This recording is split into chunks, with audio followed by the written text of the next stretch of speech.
ഒരു സാധാരണക്കാരനായ വീട്ടുജോലിക്കാരൻ ഒരു വലിയ കമ്പനിയുടെ സിഇഒ ആയി.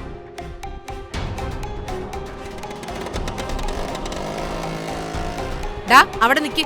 ചെറിയ ചെറിയ പണികൾക്ക് നിനക്ക് ഇത്രയും സമയം വേണോ? മാർക്കറ്റിൽ നല്ല തിരക്കുണ്ടായിരുന്നു, അതാ ലേറ്റായി. ഓ, നീ വലിയ ഹീറോ അല്ലേ? ആളുകളെല്ലാം നിന്നെ നോക്കി നിന്നിട്ടുണ്ടാകും. അവിടെ നിക്ക്. നീ ഇത്രയും സമയം എടുത്തിട്ട് എന്താ വാങ്ങിച്ചതെന്ന് ഞാനൊന്ന് കാണട്ടെ. നിനക്കിപ്പോഴും വീട്ടുകാര്യങ്ങളൊന്നും അറിയില്ലേ?